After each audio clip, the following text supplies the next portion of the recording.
മഴക്കാലമായതോടെ ഭീതിയിലാണ് കടലുണ്ടിയിലെ ചെറിയ തുരുത്ത് നിവാസികൾ. ഈ കൊച്ചുദ്വീപിനെ സംരക്ഷിക്കാൻ സംരക്ഷണ ഭിത്തി ഇല്ലാത്തതാണ് ഇവിടത്തുകാരെ ഭീതിയിലാക്കുന്നത്. മഴക്കാലമായാൽ കായലിലെ വെള്ളം കയറി ഇടിഞ്ഞു തീരുകയാണ് ചെറിയ തുരുത്തിലെ കരഭൂമി. ഓരോ മഴക്കാലവും പിന്നിടുമ്പോൾ കായലിൽ അലിഞ്ഞു ചേരുന്നത് ഇവരുടെ ജീവിതം കൂടിയാണ്. ഏതാനും ഏക്കർ മാത്രം വിസ്തീർണമുള്ള കടലുണ്ടിപ്പുഴയിലെ കൊച്ചുദ്വീപിൽ നൂറ്റാണ്ടുകൾക്ക് മുമ്പേ താമസക്കാരുണ്ട്. പലരും തലമുറകളായി ഈ കൊച്ചുതുരുത്തിനെ വിട്ടുപോകാൻ ആഗ്രഹിക്കാത്തവർ.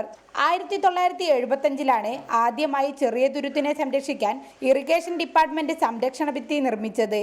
എന്നാൽ കാലക്രമേണ സംരക്ഷണ ഭിത്തിയെല്ലാം കായലിലാണ്ടുപോയി. പട്ടയത്തിലുള്ള ഭൂമിയൊന്നും പലർക്കും ഇപ്പോൾ അളന്നാൽ കാണില്ല. കാരണം മീറ്ററുകളോളം ഭൂമിയാണ് വേലിയേറ്റത്തിൽ വെള്ളം കയറി ഇടിഞ്ഞു തീർന്നത്.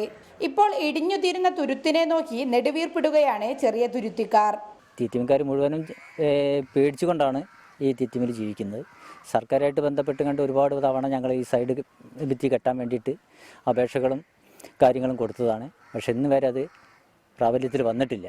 കാലങ്ങളായി സംരക്ഷണ ഭിത്തി കെട്ടണമെന്ന് മാറിവരുന്ന സർക്കാരുകളോട് ആവശ്യപ്പെടുന്നുണ്ടെങ്കിലും ഇതുവരെ ആരും കനിഞ്ഞില്ല. ഇനിയെങ്കിലും അധികൃതർ കനിഞ്ഞില്ലെങ്കിൽ ശക്തമായ വേലിയേറ്റത്തിൽ പല ജീവിതങ്ങളും ഒലിച്ചുപോകും.